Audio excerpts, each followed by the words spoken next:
This is ACOFAE.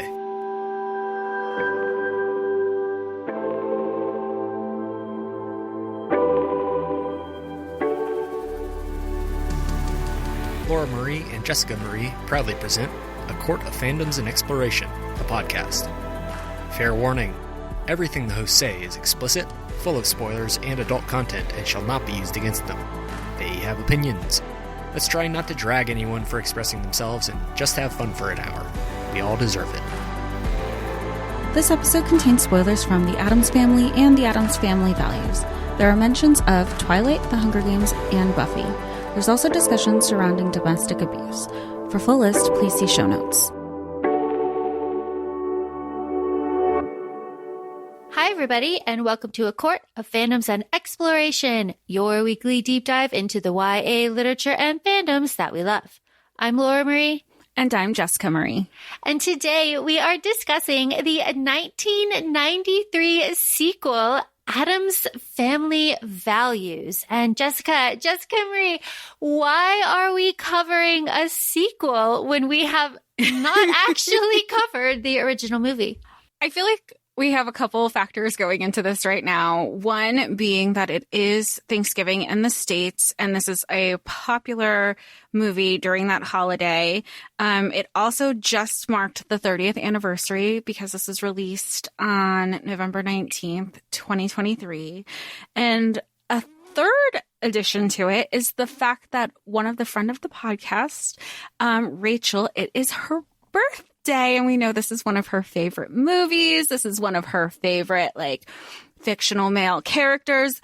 Gomez Addams is the bare minimum. And we just wanted to kind of celebrate and encompass all of those things to bring this episode to everybody else. And really talk about it. We haven't talked about this at all, even within our friendship, probably till today.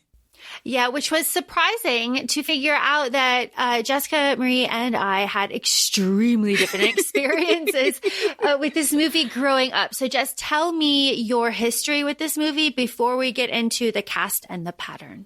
Okay, so for me, I remember this movie, but I don't remember the last time I watched it. So rewatching this with a fresh pair of eyes as an adult was really, really fun. I don't remember anything about the first movie, but this was the staple that was always on. We always remembered the sibling dynamics, the holiday. Granted, watching that summer camp and the play was a lot more jarring than I ever remembered it because holy hell, I get that it was 93, but there is, again, no way that this would fly. But that's also part of the point because, and we'll get to that in our fun facts too, is that was kind of the commentary the director wanted to make. Oh, yeah. What's your background with this movie? And really this franchise, I guess the movie franchise, not the streaming part of it. True. Okay. So shocking no one, maybe. Totally opposite from Jess. I can probably tell you everything about the original Addams Family movie that came out in 91. I can play it behind my eyelids. It's my favorite thing in the world. I love it so much. I've seen it a million times. I saw it as a child. I got the DVD or the VHS in my Happy Meals. I got it all. It was orange. It was such a staple for me. The first movie. I was Morticia for Halloween. A lot of my personality as a child came from Wednesday Addams. That is nice to acknowledge, growing up, now looking back, it's but this second one, which is what we're talking about, of course, I have not seen very many times, just a couple times as a kid. And shocked. Yeah, just a little bit, a few times in college. And then I've watched it now twice, back to back, to prep for this recording, and spoiler, it slaps. It's so good. Can we talk about how cool you are that not only were you you picked somebody from the Addams Family to be for Halloween, but it wasn't Wednesday. You picked fucking Morticia. That is some badass. You're so cool. I wish I was cool enough to be friends with you. Shit. That's so awesome. I could only imagine your mother and then your dad that's my girl. Yeah, no, they totally let me. It was the dress with the, So cool. it's the dangles, and it was, oh my God, it was amazing. And when I walked, it was like a little spider web. It was fantastic. Thank you for the compliment. I appreciate it. At the time, not cool at the time. At the time, strange, odd, outcast, weird. Were people acting the way Amanda acts in this? She's like, I don't like their family. It was a little strange, like, because, I don't know. At the time, I was a new kid at school. It was a whole thing. It was a whole dynamic. The whole thing was weird. But not very familiar with this movie. So, my reaction to seeing this play at the end was to cackle like just a crazy person because like it's hilarious. It's hilarious. Like, it's so funny. It's choreographed by the guy that did Step Up. Like, it's just amazing. And the stopping of the play by Wednesday and all of it is just so funny because this movie was not a hit when it came out. But on like Rotten Tomatoes or whatever, it's at like a 75. It's, it's not terrible with critics. I just find that it is wild that this is like a kids movie. I know. Like some of these jokes, I know there's like big like, haha about like Disney jokes and like Pixar jokes for the adults that are like whatever, but like, holy crap, some of these jokes I got now that I never would have gotten as a child. I was like, oh, that's what he's talking about with Thing. Wait, which part? We'll get to it. I think that, I know that I was completely and utterly stunned as an adult by this cast. Jess, who do we have here? Oh my gosh, we have so many people. And really only recently did I remember some key people that came out that I didn't even know that were kind of like the man behind the curtain, like Christopher Lloyd being Uncle Fester. Of course, we have Angelica Houston as Morticia. We have Raul Julia. He plays Gomez. We have Christina Ricci as Wednesday. You have Joan Cusack as Debbie Jelinski. No fucking idea. But when I heard her voice, and I was like, what? I knew, but I didn't know then or literally my rewatch that's who plays Debbie. And then of course we have Lurch, Thing, Cousin It. We have so many. We have, Cynthia Nixon shows up. Christine Baranski is in here. Christine Baranski. Oh my God. I think she's another good person to be like, did she age? Because she hasn't. She hasn't. And any role that she has done. And she's great in every single thing that she does too. Yes. Oh my God. Nathan Lane. Like, these are just like some poppin' cameos for like, officer number 1, babysitter number 2. So to have these people that we know now is just holy shit. Yeah, it's amazing. It's absolutely amazing. The pop-up of Cynthia Nixon, I sat there, paused my computer and went, oh my God. And then I checked because I watched this on Amazon. Yeah. I checked and was like, oh my God. Some of these things, people, it felt like, why do I know that voice? But it's not matching. And I know like that's what time does. It's been 30. I get all of that. But also to see somebody's career trajectory too. It's like when we talk about Zoe Saldana and we were like, we were there in the beginning. Like they must feel this way too as actors. Center stage forever. Okay. And Crossroads. Let's not forget Crossroads. Can't forget Crossroads. Don't drink the gold juice. Okay.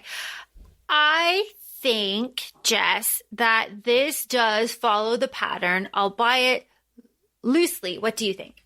Interesting you say loosely, because the first line comes from Wednesday, and she says, "Come sorrow, we welcome thee. Let us join in grief, rejoice in despair, and honor the fortunate dead." And I feel like if you hadn't brought up the pattern segment for us to add to this, I would not have thought about the pattern. And it was rewatching it where I was like, oh my God, this follows it too, because that is the trajectory of, Uncle Fester howling at the moon. That man is going through it. He's in pain. He's in despair. We don't figure out till later in the movie, like, why he feels so, like, he's so upset and lonely. And then at the end, you also have honor the fortunate dead, which they do honor in their personal cemetery. They do. It's like the end scene is like, here, Debbie, like, you weren't so bad. Here, Debbie, Joel, as he's put the flower down, and then up comes the arm. That's the very last scene. So, yes, I mean, put it like that, I guess it does follow the pattern. But honestly, just on its face, you'd be like, I guess so, right? But like on a rewatch, it's kind of like when we talked about in our Twilight episode where I was like, is it? And you were like, no, Jess. And like, and even with the Hunger Games, I'm like, is it? And you're like, no, here. And I was like, I was like, maybe let me be a little more thoughtful in this second one. Well, and you nailed it. You nailed it. Especially just like Fester howling. That is the whole plot. Fester's pain, right? Like that's all of it. Everything else is kind of secondary because and you would say like the baby is kind of like the, he's our little element that drives everybody along. Okay, so we talked about Wednesday, Pugsley, and Grandma burying the cat, right? And Wednesday is like, the cat's alive. They got to smack the cat to like kill. They're like, shh. Very good. This is a children's movie, and I don't know, when you're watching this, that's one of the things that we had said too before we started recording. I think we were talking about it last night in our chat. It was like, this is funny. This is a family movie. And some of the jokes and some of the one-liners, and again, we'll get to it, it's very smart and not just like easy, getcha, gimme, I don't know what that's called, like slack comedy, I don't know the terminology, but just like pandering to like an easy get. Yeah, it's so good. We will get to it. Gomez is wrestling Thing, like, hello. Morticia says she's having her baby right now. Just fantastic. Angelica Houston, absolutely amazing. Incredible in everything that she does. Exquisite as Morticia, I think. There's nobody else that could play her. So, I mean, and again, this episode is strictly on the movie. We're not going to talk about the streaming Wednesday of it all. But she is Morticia. That is how Morticia has always been. Yes. And she's so perfect here. Darling, are you in pain? Is it agony? Oh my goodness. Excruciating. Gomez and Morticia are the blueprint. They are the goal. They are what we all want, strive, and crave. And they are just so perfect. Of course, Angelica Houston has said that this movie is a political commentary. So Addams Family Values, these are their values. They are fantastic values, I think. They're great values. And it starts off right in the beginning where you have, you have the family in the delivery room. You have Wednesday and Pugsley going back and forth. And they were just so excited to find out if they're going to have a brother or sister. And, once baby Puber is delivered, they say it's an Addams. It's an Addams. It's an Addams. Like, that man has the most pride, the biggest heart, such a family man. It was never going to matter what they had. The baby was going to be a new member of the family, and that's all that mattered to Gomez. I really love just the little cutaway where that girl is like, yeah, and there's a diamond and they hide it and Wednesday's just like, our parents had sex. And that just kind of sets up Wednesday for the rest of the movie. Just fantastic, dry, incredible delivery of amazing one-liners. It's just Wednesday as a character. I feel now that even if you tried to have that in real life, people would still look at you because it makes other people uncomfortable, even if that's her delivery. Oh, and absolutely. I'd be laughing. Yeah. That's great. It's just too good. It's just too good. Okay. So what do we have? We have It's an Addams. Amazing. Just Gomez. You're perfect. We go home. We go home to our fantastic Addams residence. Slightly different. Jess, I know you're not familiar with the first movie. Slightly different and redesigned from the house in the first movie. That's fine. It is still, I love this house. I love everything about it. And we have a very long, like, build up with Thing and the roller skate, which plays off later, with baby Pubert when he like saves everybody from Debbie at the very end. So it is long enough that you can skip it, and it makes a chunk of time like go. You're just like, okay, Thing. Woo. Yeah, I guess like at the end, you're like, oh, this makes sense. Yeah. But when you're watching it, it doesn't feel like it needed to be that long. No, it really didn't. But then we get the nursery. Of course, the nursery is dark and depressing. I love Gomez says, it's dark, it's depressing. It says toddler. Like, he gets it. He gets it. It's just amazing. And then they have the bear, like rawr bear, and the knife mobile. The knife mobile was so funny. It's just so perfectly them. I love it. The Addams Family cradle. It is like perfectly them, but also still everything that a child would want. You know what I mean? Like, it's just kind of showing that like there's many ways. There's many ways. They have a healthier family dynamic than like your quote unquote typical, society's acceptance of accepted family. Absolutely. Absolutely. And here we go, Jess. You, of course, love sibling dynamics. Talk to me about Wednesday and Pugsley and their reaction to baby Pubert coming home from the hospital. So, I mean, they've been the only kid for a long time. Like the only kids, I should say, for a long time. You know that with their age difference. And of course, they know about sex. They talk about it in the delivery room. So they're already had to process that. They're like, oh, great. Now you have to acknowledge your parents having sex, at that age. But, Wednesday's the oldest. She already was like rolling her eyes at her little brother, Pugsley. But then they start, now there's a new baby. They're not getting the attention that they're used to. Everybody's cooing and, awing over everybody. Lurch, the grandma, uncle. There's a new baby in the house. This is exactly what we need. And the kids are like, are we chopper liver? Like, this isn't cool. But then Wednesday takes it like maybe a little step further. They're trying to figure out ways that little baby Pubert doesn't really need to exist. And then she tells Pugsley, oh, are we, families don't have to like keep after two kids, and they already have, we don't need two boys. So this doesn't make sense. And Pugsley isn't, the sharpest tool in the shed. So he's just listening to what his sister has to say. But then I will say that Gomez and Morticia are very emotionally intelligent, and they're in tune to their kids to a certain extent because the whole Debbie of it all. But they're picking, they try to drop Pubert from the roof, and Gomez just happens to catch him. And they want to have the conversations like, do you think we hate you? And they're like, yeah. Do you want the baby? No. And they're already starting those conversations, which I feel like is rare. And especially if I feel like it's rare now, it was definitely rare when this movie came out in 93, that like you can talk to your kids as people and emotions are okay. And you're allowed to have your own opinions, and you won't get penalized for those opinions either. And remember, this is the weird family. Yeah, I'm telling you, they're the healthiest ones. They're the healthiest ones. This is the weird family. But then, like, you have the sibling dynamic between Fester and Gomez, too, where Gomez is like, look, sibling dynamics are crazy. Remember how we used to be? Like, we were like, we hated each other. Now they want nothing more than for the other's happiness, and then they get to share it with everybody. Yeah. He's like, brother. I do like how Granny's like, what if he doesn't have to die anymore? I know, anymore. That's old news. That's old news.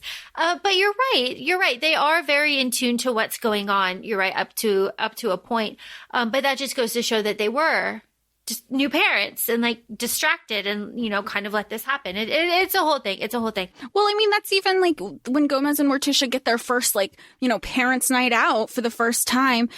Gomez is like, I don't, like, they hear the kids screaming and he's like, I don't even fucking care about that right now. I care about you, my wife. Like, you are my priority.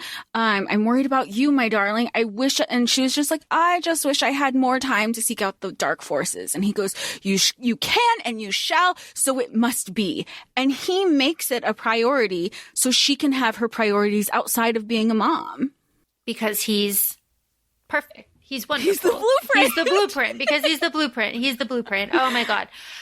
Not the blueprint, though still so sweet, and like heartbreakingly sweet. Christopher Lloyd as Fester here. He's reading a book in bed, Strange Men and the Women Who Avoided Them. Oh my God. He is another one who's like, he's trying to be better. He wants to understand like how he can be like that man. Not my type, but so sweet. So sweet. So sweet. And like, yeah, you're right. And like trying to figure out like, what is it about him? Like he knows that he's like weird. Like, you know, it's sweet. This whole like guillotine baby, again, the children are acting out after this.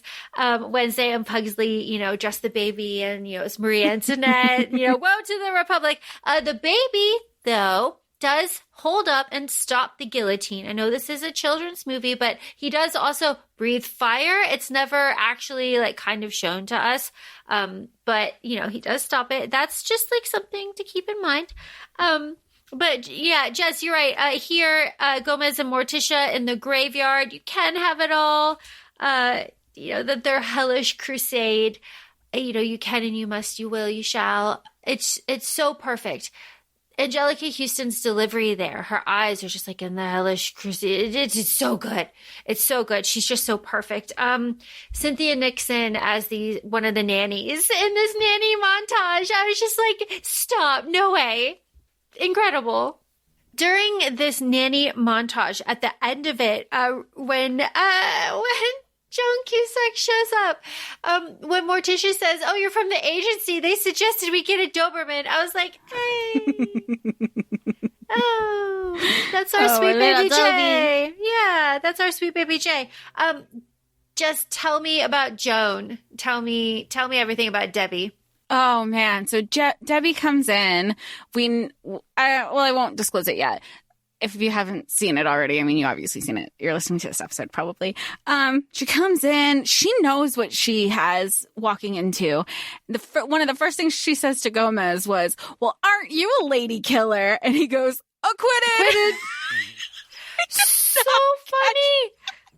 It's so funny. And he's like, I don't know. Everything about these lines, the one-liners, and just like, everything about this movie, the delivery is so funny. I was just not expecting it to be this funny. It's been years since I watched this. And she's like, "I can show you my references to prove that I'm not a homicidal maniac." And they're like, "Of course you're not. You're much too young." It's like, stop. It's so good. You're so funny. And it's just they're so pleasant. They're so just like, of course and not. Welcoming and trusting. I mean, I'd be the first to say, if I were having kids, I'd want private nanny. I mean, I'd have to afford a private nanny, private schooling. Like, world is fucking whack right now. But then she's like, none of that background check really existed in 93. And she is the Black Widow killer that's on all over the news. And people can't find her.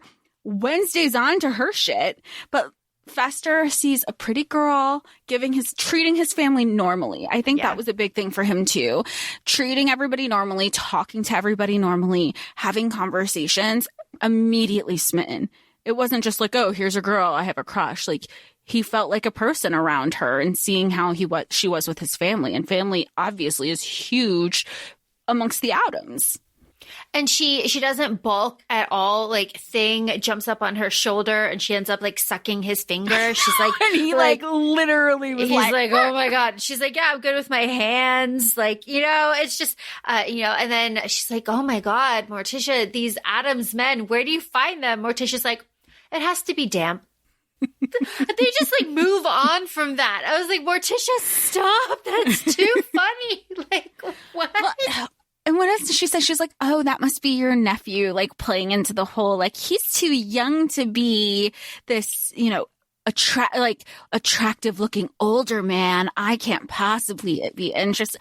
I mean, she had them eating out of the palm of her hand. Well, yeah, because Christopher Lloyd Fester goes to Gomez and he's like, oh my God, like Debbie, oh my God, her name, she's driving me wild, oh my God.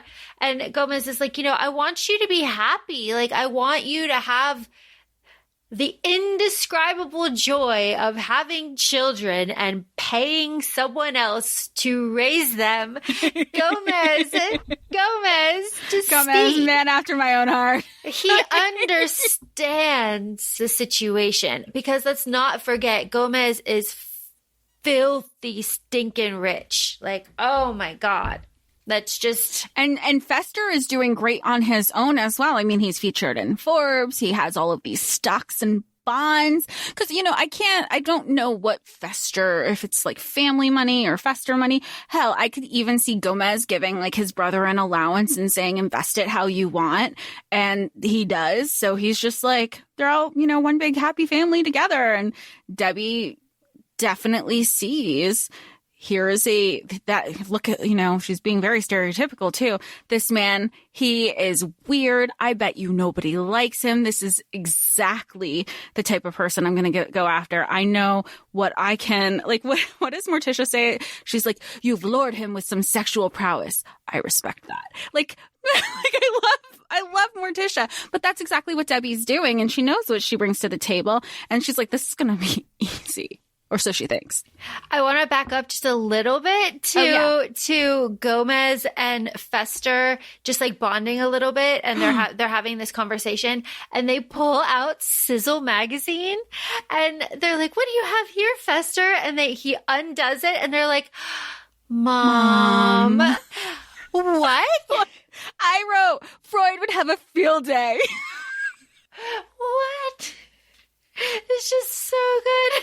And the line before that, you know, because again, these Addams men, you know, maybe Debbie was laying it on thick, but she wasn't wrong, because you know, they're being, and also let's talk about like how the positive masculinity that they have between each other, talking about their emotions, talking about their feelings, and Fester is even like, I love you. I'm happy for you. I love that Morticia is my sister, but I'd be lying if I said I wasn't a little jealous, wishing I had something like that in my life.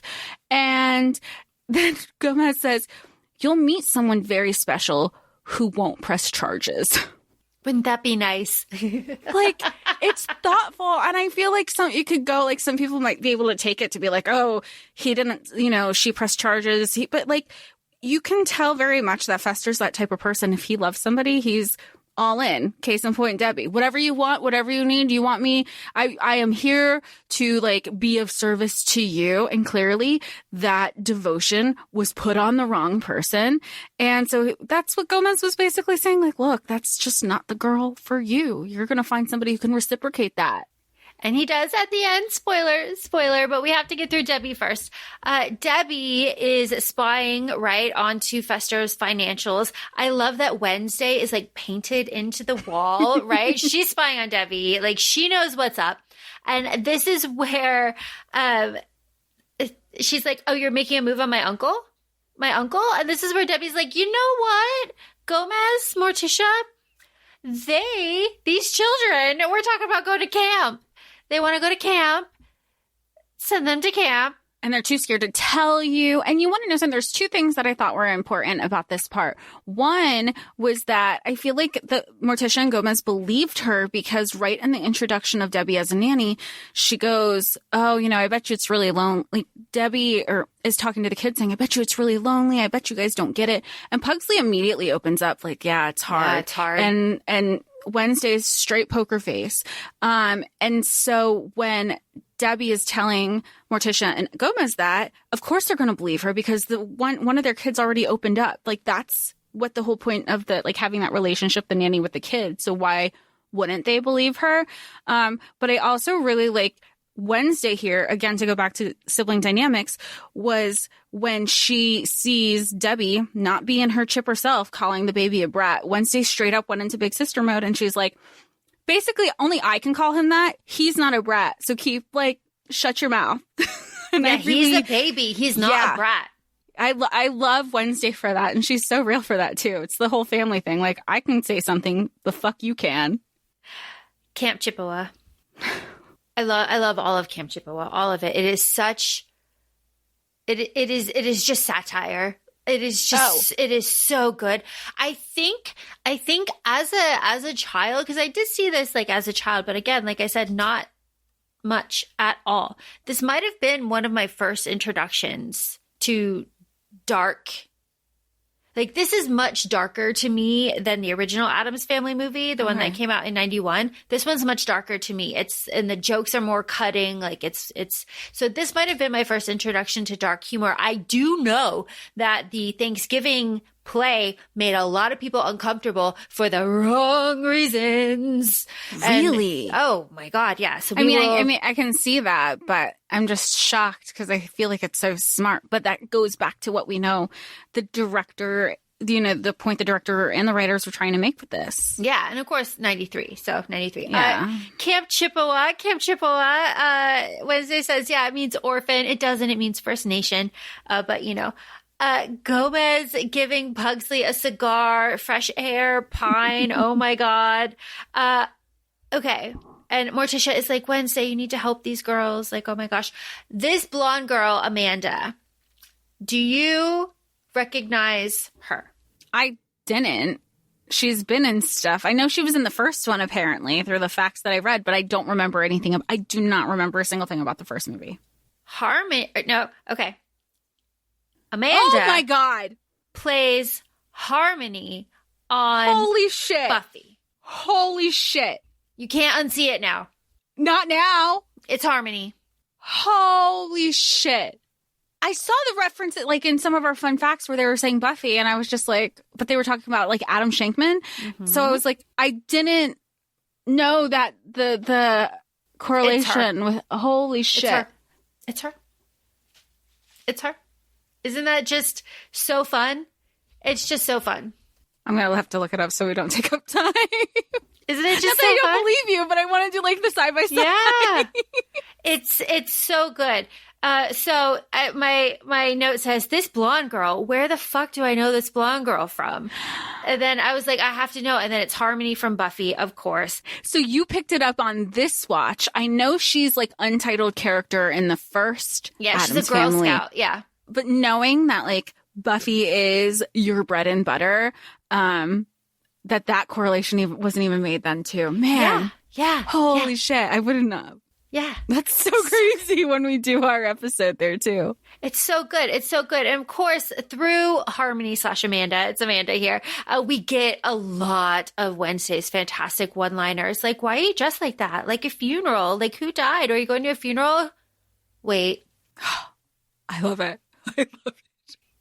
I also really love that they're like, this is an exclusive camp. Like, Amanda skipped 2 grades. Like, what about your boy there? Probation. He's so proud. Oh, it's the same energy as like acquitted. Like it's, it's good. But the exclusivity of this camp is something that I want to point out because Christine Brodsky and Peter, what is it? McNamara. I love him. I love him from Ally McBeal. I was going to say, that's all I remember him. He was in Ghostbusters. I feel like he's that actor that sometimes you won't always know his name, but you are like, oh, he's that guy from that thing. Like it's usually always like, he's from Ally McBeal. Yeah, I love Ally McBeal, so I love him in that. But Peter here and Christine, just fantastic. But they say that this is an exclusive camp, and it's like $20K a kid. It's an exclusive camp for privileged young adults. And they say that it is for privileged young adults over and over and over again, where you learn and grow and have fun. Because that's what privilege is all about. And so like, look me in the face and say that this isn't like dark comedy satire. Like, come it's so on. funny. I guess that's what you're saying, where people were like getting uncomfy. Like one of the many things people would get uncomfy for the wrong reasons, because you're like that. Oh, you feel like that was a call out to you? It was, because I thought that was hilarious, because that is it's so smart. Funny. It's so funny. And of course, these campers that Wednesday has to deal with are all blonde. And like throughout the movie, they get like fake tan, like bronzer, like put on their cheeks. I was wondering, I was like, did the color in because I watched it on my computer, I was like, did the coloring, and I would like bring up the brightness. I was like, why do they look more tinted? Yeah, no, oh my gosh. It's just it's so funny. And then it just goes to like really contrast like the paleness of Wednesday. And like they say later, like brunette Wednesday. It's like, damn, that's mean. Like, oh yeah, our brunette outcast. Like, dang. Speaking of outcasts, we have the introduction of David Krumholz. I love David Krumholz. Numbers is my shit. He is introduced here as the Jewish kid with fussy parents. I love him so much. I put that they're giving, like, because of course, like Wednesday sees him and she's like, okay, intrigue. He's not like these other assholes. And he's all like gold. I put black cat, golden retriever energy between the two of them, because she absolutely is like, you're tolerable. And he's like, this is the love of my life. I love her so much. Let me look like, spoiler, flash forward to the end of her movie, like her father. And he's like, you like me now? And she's like, this is fucking disturbing. Stop. This is disturbing. Stop. Oh my gosh. He's just so wonderful. David, of course, Bernard the elf, just excellent in everything that he does. So funny, so dry, so fantastic with delivery. This was his first kiss. It's just fantastic. Okay. We have Debbie reading a sexy Cinderella story trying to seduce Fester. It's just so funny and weird. Like, this is a kid's movie.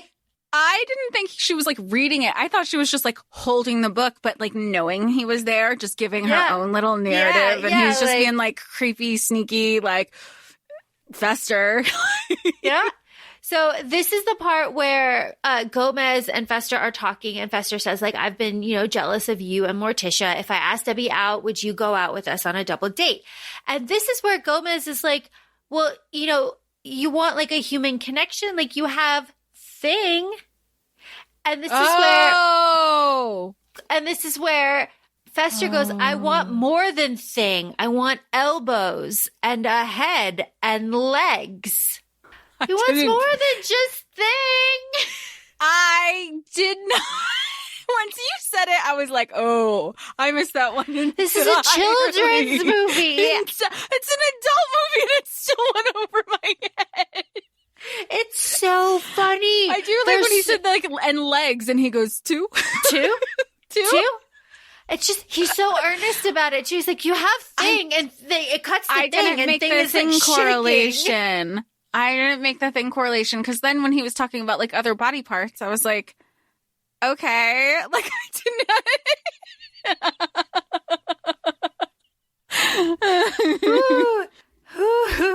didn't. This Camp Chippewa life-saving scene. It's so good. It's iconic, obviously. It's iconic. Just take us through it. Okay, so they're doing like, let's swim at camp. We're gonna like, you have teams, you have buddy systems, we're gonna play like victim and savior, whatever. And Amanda's like, I'm gonna be an actress, so I'm gonna make sure that I'll play the victim. And Wednesday goes, all your life, which I absolutely love. And even before that, I love that Wednesday starts tapping into her insecurities. I mean, granted, we don't love female betrayal and female cattiness, but like Amanda fucking deserves it. Also, I do feel that we don't like female betrayal and cattiness does not apply in middle school. They're like they're going into 7th grade. Oh, yeah. They're going into 7th grade. I mean, we know that. But I mean, like, Amanda set it. Well, like, and Amanda started it. And it's always a fucking Amanda because I had an Amanda in my, Me too. I had 2 of them. Oh, I have the last name in my head. Me too. That's different. I'll tell you after when we record. But like, even when she's like, is that your bathing suit? And she, is that your overbite? Oh, it was so fucking good. I was dying. I was like, yes, Wednesday, you go at it.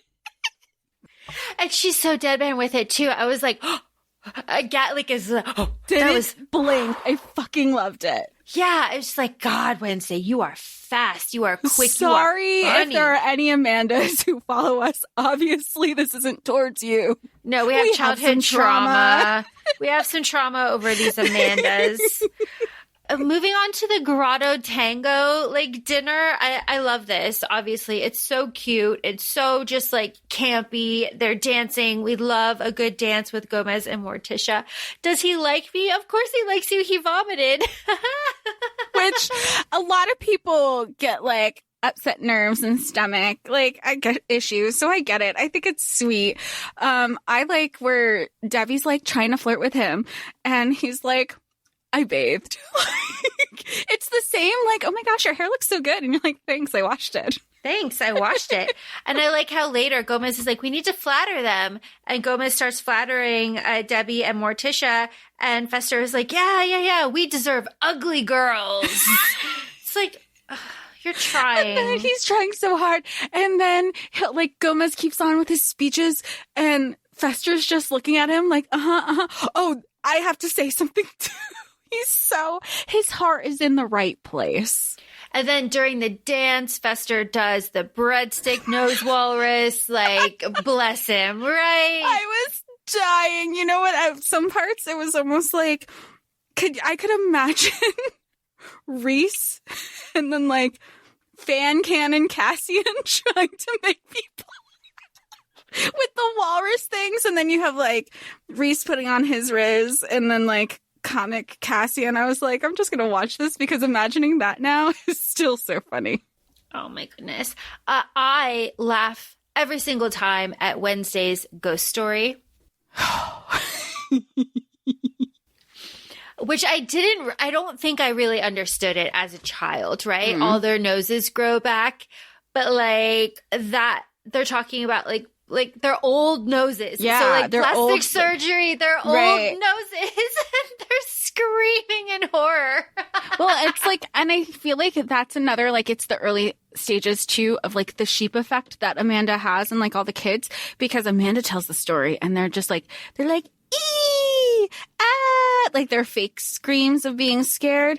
And then when Wednesday tells her shit, we're actually scared because, Amanda is the Regina George of them all. So it's better to, like, be in her circle than ostracized out of it. And that's what all the girls are clearly showing. Clearly. We have Fester and Debbie in the cemetery. I'm a virgin. What's that? We need to wait to make the ultimate sacrifice. A goat? It's just like I'm mad respect to Debbie where she does not alter her plan. She's like, no, I'm all in. I'm doing this. I'm not, whatever you say, man, I'm gonna keep rolling with my speech that I've got. Yeah, she's quick on her toes for sure. Yeah. Oh my gosh. Yeah. She's so funny with it too. Because she's like, I love you. I'll worship you. And then Gomez and Morticia are like, I'm so happy for them. I want them all the happiness. Oh, please let them adopt. It's like, what? That's an out-of-pocket thing for you to say, Gomez, but okay. But then Debbie comes up and Fester and her are engaged, and she is wearing Gomez's and Fester's mother's ring, which Gomez is like, we buried mother with it. And she like holds up the shovel. I know. Yeah. And we dug it up. Huge ring. And I feel like that was like, really this scene was what kind of had Gomez's ears perk up to be like, what the fuck is going on? Yeah. And it does show, like, again, that she's like kind of a gold digger. Here she is with a literal shovel. Gold shovel, yeah. Yeah, here we are. We have the letters that Fester starts sending everybody about, he's engaged. This is what is going on. We have this like wild scene that takes us to the Harmony Hut where Amanda is like, oh my God, your uncle ran off with the nanny? That's disgusting. You're like circus people, like freaks. And it was just like wildly out of pocket.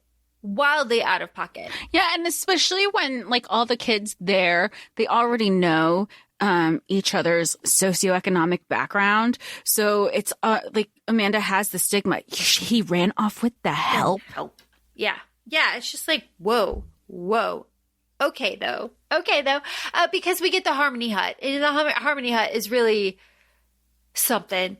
The Harmony Hut is really something. And of course, we got to throw Joel in there too, just wanting to read Stephen Hawking and doesn't want to like deal with anything. I love how Peter pops in there and he's like, not on my watch, Four Eyes, and like grabs the book.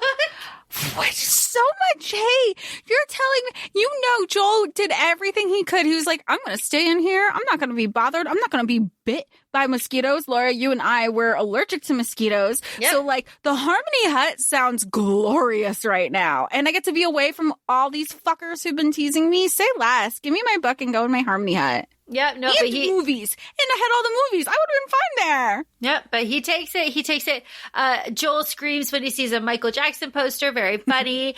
And then they try to break out, right? And Pugsley and Wednesday are in all black. And this is when Joel comes up with wire cutters. She's like, no, you got to be careful. There's tetanus. But then this is where Wednesday gets spooked by the Kumbaya song, which fair. Yeah, it's so culty there. Yeah, it's very culty. She's like grabbing onto the fence. She's scared. We have Debbie's baby shower, which I love. I love Debbie's baby shower because bridal shower. She's not pregnant. Bridal shower. Okay. You're right, bridal shower. I'm saying baby shower because I'm so excited to talk about Margaret, because Margaret, who was prominently featured in movie 1, is back now with her baby, and her husband has been huge plot point in movie 1. I love her so much. I love that she's back. I love that it's the same actress. I love everything about it. And she's so welcoming too, because she was the last like Addams bride. And now she's like welcoming Debbie into the family. And she does. She's like, welcome into the family. Like how excited. Yeah, she was definitely like so excited. You know what I love? Or like, they have the baby and like, she's like, oh, that what? And she's like, no, that's the baby's name. What? Well, it's his nickname. That's what the doctor said. Because could you imagine delivering that, massive cousin hair? Its baby naturally?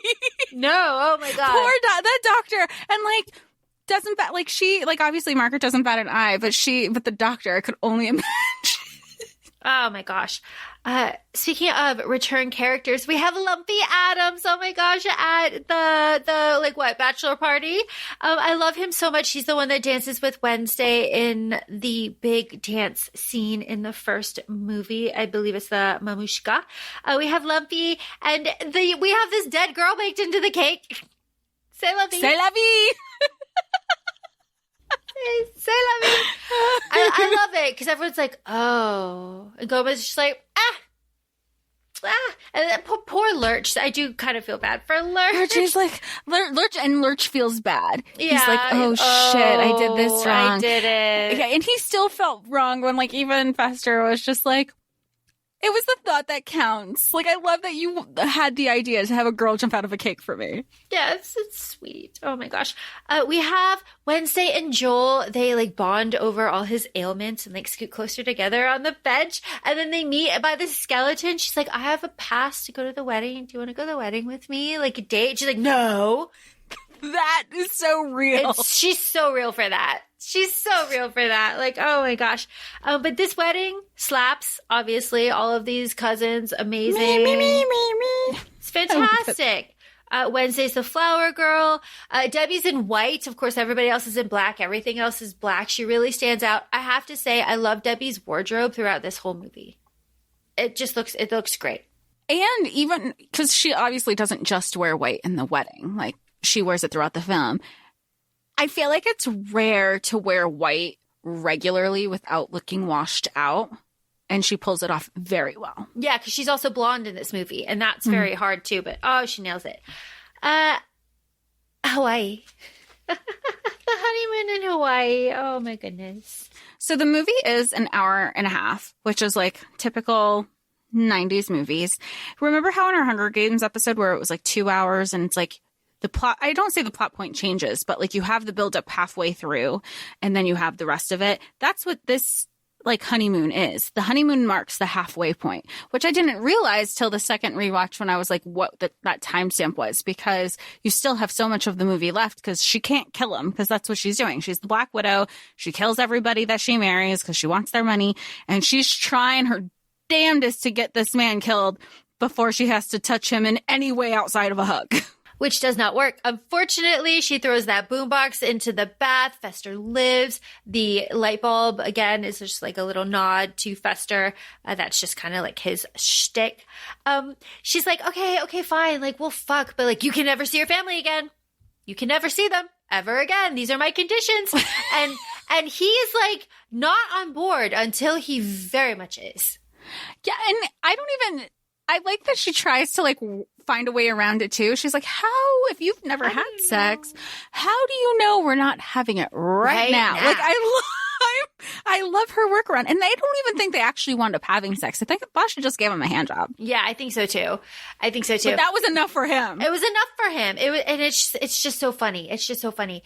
And like, I guess like, yeah, we should boo like a woman, like weapon, like whatever. She's a great character. She's so fun. I just can't say anything bad about her. I just enjoy her and like how just off the wall she is. And just because I know everything works out in the end. So like, she's just fun. Well, even the people who work for her, you know, you have Miss Debbie and she's like, it's Deborah now. And then when they come back from Hawaii, she has the other guy. I don't know what his role actually is, where he's like, where's the body? Like he's even in on her. Yeah. And she's like, don't get me started. He's right there.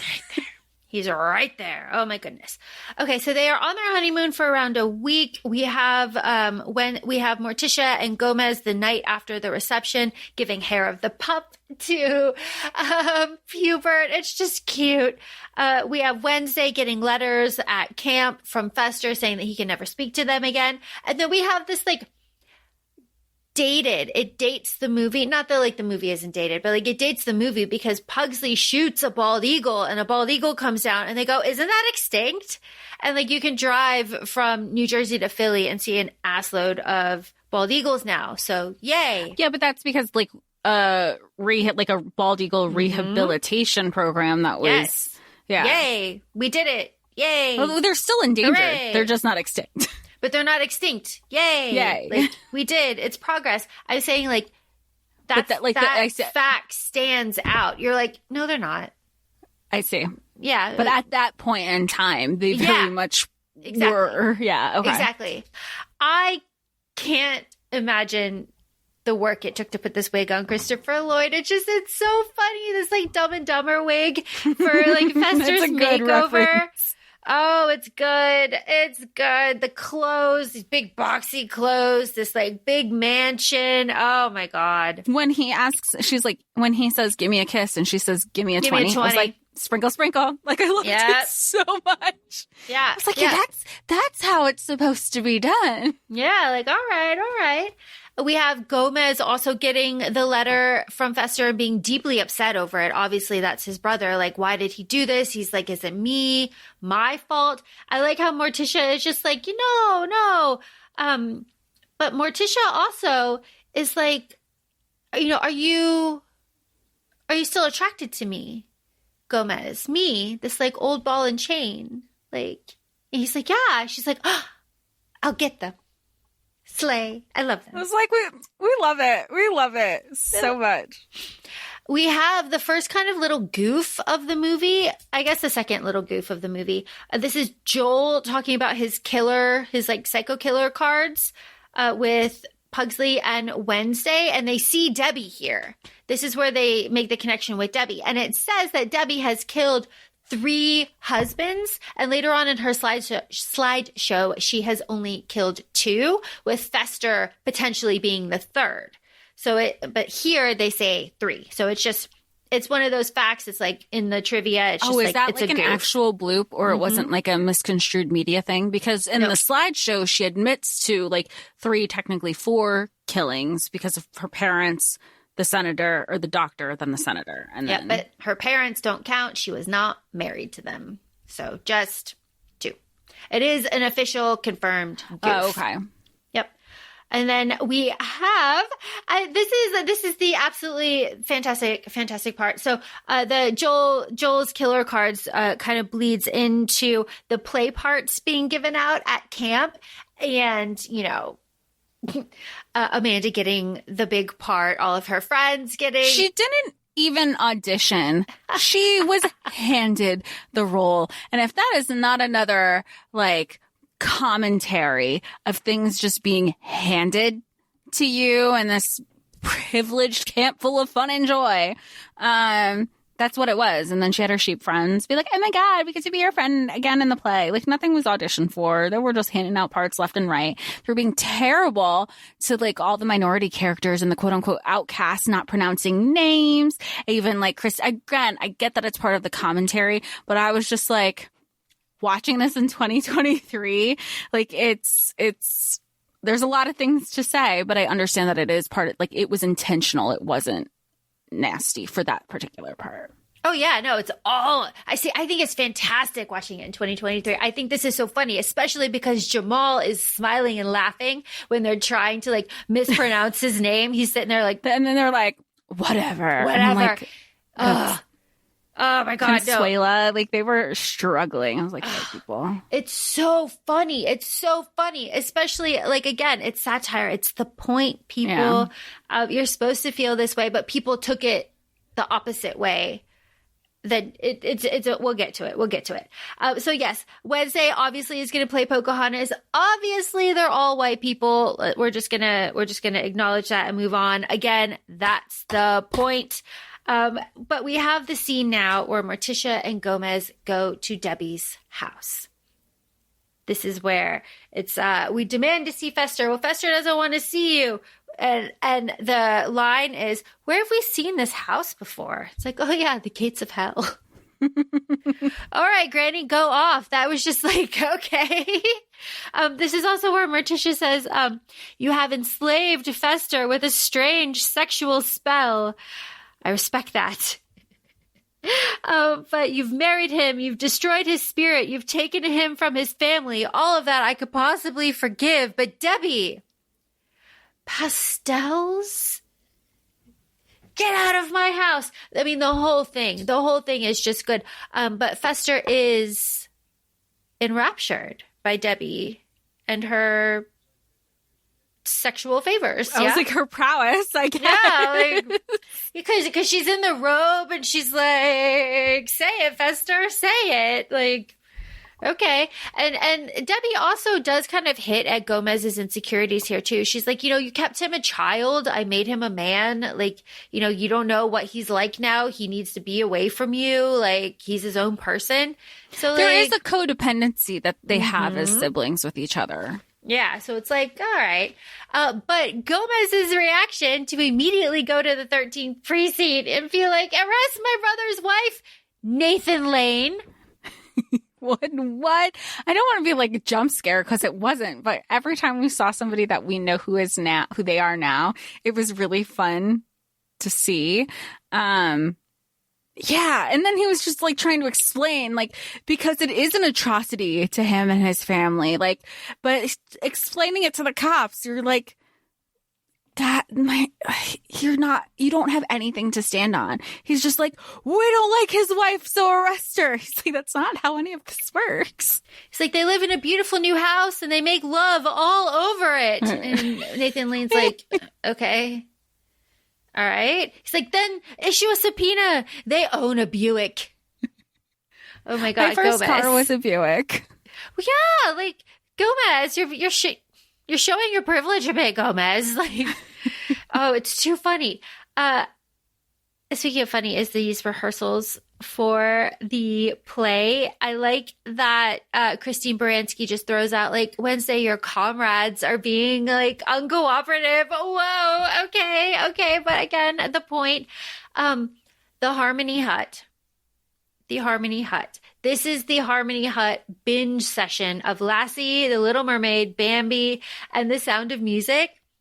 Amazing. Amazing. But it's Disney. Yeah, but it's Disney. Which is also like they go through all their movie marathon because rotting away at camp sounds honestly awesome still. And everybody just like waiting outside of the camp for them to be over. I love how I thought watching this when I was younger that she was really brainwashed, which makes no sense. But then rewatching it as an adult, it was like, no, she was just like playing into it so she can concoct the whole Thanksgiving play takeover. Yep. I'm not perky, but I want to be. And they were onto it too. They're like, are you sure? Yeah, they're like, but then she smiles and everyone's like, stop it. She's scaring me. The play. White meat, dark meat, take it away. Chippewa takeover. I'm obsessed. I think this is so smart. Eat me. Eat me. Like the lyrics, the storytelling, it's exactly it's the retelling that it needed, clearly. and all the kids that have been shit on this entire summer camp felt so empowered to feel like, you know what? Like, even Joel pulling that shit on his parents where they fell backwards, like he wouldn't have done that as Joel. He was empowered as his character. And I love that for them. Let's talk about the writing that this play did. These savages have no schools, no libraries, and no shampoo. We wear shoes and have last names. Jesus Christ. And shampoo. The parents are like, they're like, oh, we spent 20 grand for him to be some woo-woo. Like some of the things that were said, again, I understand it was mocking the people who obviously do not respect Indigenous cultures. But I mean, again, it was 93. So like some of these lines, and it's like, we've grown since, you want to think we've grown since, but you know that there are people out there who haven't. And use these words very casually. So let's talk about what Wednesday says. Wednesday does not follow the script. Wednesday comes in, stops Amanda, starts talking about her speech. She's like, no, fuck you. You took our land. Our people are going to be on reservations. We are going to have to sell bracelets on the side of the road and drink highballs. All right, Wednesday, that's a little specific. My people will have pain. So I am going to scalp you and burn your village to the ground. And in one of my favorite moments, the child that is in the wheelchair ties up Amanda. And I just love it so much. It's like, yeah, go off, inclusivity. Like, yeah, absolutely. Amazing. It's a successful takeover. And Wednesday is obviously the queen and rules the day. People took that and hated it. They hated this. It was disrespectful to the holiday. It was teaching our kids the wrong thing. It was how dare you. It was showing them a bad example, showing them how to act out. It was 1,000 things. Again, this movie was not a hit by any stretch of the imagination. It was not popular at the time. So this big section of it was part of the reason. Huh. Especially in parent groups. Like I can see it not being a hit with parents, but it being, obviously it was a hit with us as kids.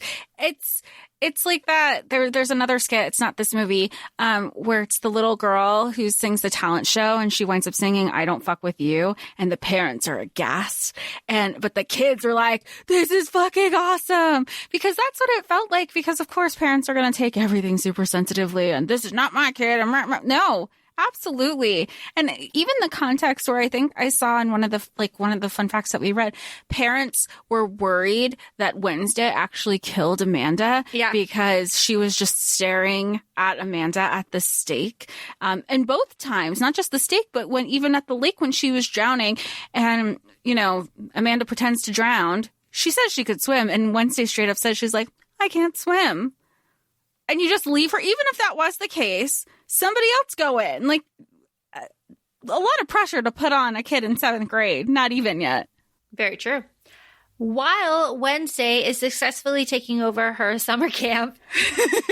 Yeah, because she ties up the counselors, and there's no like the teen camp counselors either. It's just the two of them. That seems like a lot of laws that aren't being abided by there too. Yep. So she's in charge. While that is happening, Debbie has planted a bomb in her mansion to blow up at 6:30 and kill Fester on their 3-week anniversary or whatever it is. Debbie leaves. She goes and has Macho Man. It's a whole thing. The bomb goes off. The bomb goes off. Fester walks out alive carrying the roast. And this is where the jig is up. This is where she gives up. She throws down all the pretense. She pulls out a giant fucking gun. How did that fit in that purse? How did that fit in that purse? She goes, I want you dead and I want your money. And it's just you know what? Good for her. Just put it all out there. Which is really funny because if she just told Fester, he was so infatuated with her. He would have given it to her. He would have given it to her. Yeah, it wouldn't have been a problem. But, she has her shtick. She's got a shtick to it. This is where Thing comes, hits Debbie with the car, and then there's a big scary montage where Thing drives Fester back to the house. And then we have Joel and Wednesday kiss at the fence. I remember this vividly as a child. Yeah, apparently so did Joel because he went on record saying it was his first kiss, absolutely hated it, felt uncomfortable because Christina Ricci was like, I don't like your peach fuzz. Yeah, he's like, oh my God. And I'm sure she's mortified by that now too. But it's David. It's David. Oh my God. Where am I? I love that he holds up Amanda's retainer as a trophy. He's like, we'll always have this. It's yes, you took a trophy. She's like, yeah, 7th grade is standing in our way. I'll never forget you. It's very cute. It's cute. I like them. But and again, then they wipe their mouth after the kiss, both of them. And then they even give each other the pet names that Morticia and Gomez have for each other. But he says it not realizing that is what her dad calls her mom. It's so cute. It's so cute. It's so cute. It's so cute. We cut to Morticia reading Cat in the Hat to their baby who is blonde baby now. Yeah, blonde baby is going through it. Pubert can feel the tension in the family, and the powers that be state that because the baby can sense tension, you have to fix it. You got to fix the Addams. They know that shit's going down with Fester. He's not here. Debbie's fucking things up. And if they don't get their shit together, baby Pubert might, be a president or a lawyer, and Gomez will not have that in the family. Yeah, absolutely not. Oh my gosh. But also Gomez is not taking this separation from Fester very well. Just the baby is showing it. Fester is also dying. He's singing Swing Low, Sweet Chariot. Gomez. All of this, Gomez, yes. All of this stuff about Gomez is very, very, very sad, knowing that Raul was actively dying during filming this. This was his last role, and he knew it. And it is just very sad. So all of this stuff where he's take me instead, it's very, very, very sad. Moving on from sadness. This is when Fester appears when Gomez is singing all this.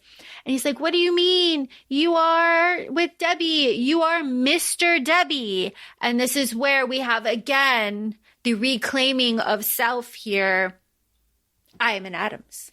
I love that.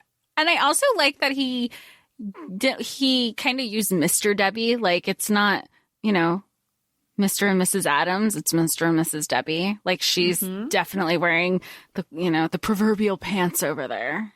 Debbie, speaking of Debbie, I love this shot. I love this shot of Joan. She's in-laws. The way that she's lit, she's a little bit. Her hair looks fucking amazing. And she cocks the gun. Oh, I love that. I do too. It's so good. Her hair looks great. Tell me, did you find a fun fact if this was a wig or not? Because it was perfect every single time. It was, the straight 90s bob with bangs. And but then with it curly, it was so good. everything about that, she just comes in. She's like, you know what? I'm gonna start kicking ass and taking names because I'm over everyone's bullshit. Yeah, she's over it, and she's like, you know what? Slides. I love an evil monologue, and she has props. It is fantastic. So this is where we have Debbie has tied up the entire family. Because Wednesday and Pugsley came back. Yep. Everybody's here. Everyone is here. Everyone's tied up. Everyone's in an electric chair. She is threatening to electrocute all of them. But first, she needs to monologue. A good villain has to monologue, of course. And the monologue tells us that she started her killing spree when her parents did not give her ballerina Barbie. They gave her Malibu Barbie. Obviously, she was a ballerina, and they had to go. It's so good. And I love, like you said, with Joel, and he had trophies. She had trophies. She took pictures. She made sure, she took a picture of that house going up in flames. I love how the irony where she was like, I was beautiful, I was graceful, I was delicate, and she's saying it so harsh. She's like, of course I was a ballerina. And then she goes into and the whole time, she's talking about her, her husbands too. Granny is understanding. She's like, I see you. You weren't getting that attention you needed. But where was that time for you? And at no point, Debbie, that would have been a perfect time for Debbie to be like, exactly. She gets it. How come she gets it? She gets it. Debbie goes on to tell us about her two husbands, the heart surgeon that she killed and the senator that she killed. And then she's got a picture of Fester there. Well, she killed the senator because he didn't get her a Mercedes. Yeah. It's just, it's so too funny. It's too funny. She delivers this line that I absolutely love. Don't I yearn and ache and shop? Don't I deserve love and the jewelry? And Morticia, it cuts to Morticia. Morticia's like, yeah, she has a little tear in her eye. She's like, yeah, you do. You do deserve all of these things. You do deserve all of these things. But then she goes to electrify all of them, and she electrifies herself into dust. How does that happen? Well, Pubert, while this monologuing has been happening, Pubert has gotten a knife from his mobile. And a bowling ball has followed him. He has cut out of his cradle. He has gotten on the roller skate. Thank you, setup from the beginning that can be skipped on a rewatch. And baby Pubert is also back to OG baby Pubert. He's not, blonde hair, blue eyes, rosy, cherub cheeks. He's back on his shit because the family's back together. Yep, family's back together. Shit has to get done. His goatee is on. So he rides that roller skate. He's doing all of this stuff. He jumps up in the air, and this is where we see Amanda and her parents, which again is the closure because everybody thought that Wednesday actually let Amanda die, but this is where it shows that Amanda's alive. And this is where we have the Pubert gets to the room where Debbie is and puts the wires together. So when Debbie flips the switch after she's done monologuing, it reverses. And she is murdered in front of the entire Addams family clan. And Wednesday smiles. What justice? Yeah, because she also blamed her because she goes to Fester and she's like, you sent us to camp and we had to sing. You put us through some shit for this woman. It's good. It's good. So now, sometime later, and that's what it says. It's sometime later. That's what's on the screen. That's the cue. Sometimes later. It is Pubert's birthday, and we have Fester being very happy. There's presents, whatever. Margaret is there with our new nanny, Dementia, who Fester just immediate was like, no, this is the actual love of my life. Just so perfect. So perfect. We have the toast to murder, to merriment, to manslaughter, to youth, to passion, to paradise, to pain, tonight. And then we end with Wednesday and Joel in the cemetery. Wednesday's like, no, Debbie was sloppy. If I wanted to kill my husband, I would do it and I would get away with it. He's like, what do you mean? Don't you want to be married and have kids? She's like, no, I would pity my husband. I pity him. go off, Wednesday. Oh, yeah. She's like, but like he's giving him different scenarios. Joel is giving Wednesday different scenarios. Like, but what if this was the perfect scenario? He was doting. He cherished you. You were his everything and his world. What then? And she's like, that sounds pathetic. Yeah, absolutely awful. And what would you do, Wednesday? Well, I'd scare him to death. This is where Joel, dressed as Gomez, like goes to Debbie's grave and like puts something on. He's like, farewell, Debbie. And then the hand, its thing, jumps out and like grabs Joel and he's screaming. I didn't know it was Thing either, but that's so funny. Like, of course, yeah. And then it cuts to Wednesday. Because she was ashes, smiling. of course. Yeah. Duh. And she's smiling. And that is the end of the movie. It is wonderful. It is fantastic. It holds up. It is lovely. What's your favorite part? Do you have one, or are you just like, it's all of these parts encompassing? It's Gomez's one-liners. Gomez, really? It's Gomez's one-liners. Acquitted. Like, lady killer. Aren't you the lady killer? Acquitted.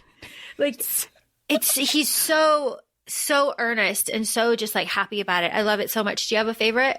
I think I appreciate Wednesday more now than I did when I was younger. Like, I always liked her. I wasn't like one of those like, oh, Wednesday is weird. I knew I wanted to punch Amanda in the face when I was younger, but watching it now, it's the delivery of everything that Wednesday's involved with the one-liners. It's just like, it takes, I think only so many people can deliver it the way that Christina Ricci did. Yeah, 1,000%. I have a lot of trivia. You ready for this? Yes. You ready for this? Okay. Morticia, the way that Morticia, Angelica Houston, is filmed, she has a bar of light over her eyes, and then they expand it or contract it to help her show emotion. She's the only one that's lit like that. And now that you know that, you can't unsee it, and it is amazing.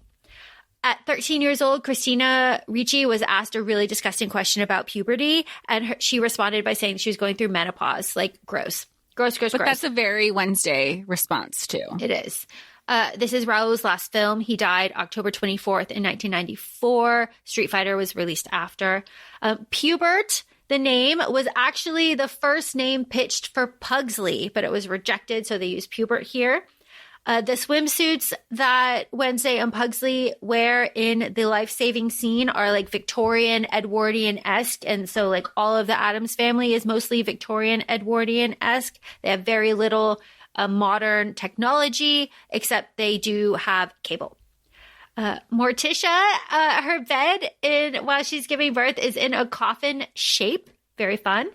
And that scene where she's giving birth was filmed with Angelica Houston up against a wall so that her hair would sit perfectly. And of course, like, obviously that makes sense.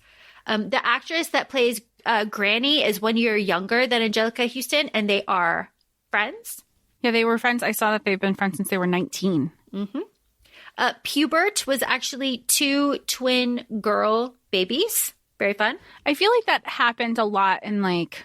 before computers and technology and stuff because of just like your working hours as a minor. Absolutely. So when Wednesday meets Joel for the first time, if you look behind them, you can see Pugsley like attempting to hang himself. It's just very, very funny and just like it's very good. Caramia, Italian, mon cher, French. There's a Fiddler on the Roof reference. Lurch plays it. And let's see. Not important. The play took 2 weeks to film, which I think is just like, the choreography, very fun. Annie, the movie that they play in the Harmony Hut, was filmed by Angelica Houston's father. I didn't know that. Right? The Chippewa, obviously there's a lot of things wrong with Camp Chippewa. Chippewa, they are in the Midwest. Pocahontas was Powhatan. She was not associated with them at all. And in 1621, when Thanksgiving happened, Pocahontas would have been dead by like 4 years. So like, dude got it all wrong. It's all on purpose. The girl that played Amanda, obviously Harmony and Buffy, and is in the first movie as a Girl Scout. Debbie's giant gun, Jess, which you and I remarked on, is a Magnum Desert Eagle 50 cal. Debbie, when she has a portrait of herself being brought into the house, she's in a green dress that is a nod to Princess Diana. There is a Wizard of Oz reference. There is a Fly reference. There's a lot of references. Cher almost played Morticia. Back to the Future, what a beautiful name. Christopher Lloyd, it all kind of ties in. Again, the test audiences thought that Wednesday killed Amanda. During the drowning scene, they heated that section of the lake for her so that she wouldn't get hypothermia because it was so cold. The summer camp scenes were filmed at 2 different summer camps, Camp Sequoia, and I cannot pronounce the other one. It starts with a T, and I won't try. There is political commentary. Angelica Houston said, yes, this movie made $50 million, more or less. The critics loved it. It just didn't happen. To play Fester, Christopher had to bend his knees and kind of like hunch down, which gave him a funny walk. He also had to shave his head for this role. He didn't mind either of it. He was totally into it. The Step Up choreographer did the turkey dance, with I think is just the funniest thing in the world. And the Cousin It wig weighs 35 pounds. And the scream that Joel does at the end of this movie, he could not get right. The director didn't like, so they had to go in and ADR it. Oh, wow. He sounds like he had a terrible experience at this, because even the bald eagle scene, the archery scene, he said, I saw on one of the fun facts that he was that scene where he slams it on the ground and walks away.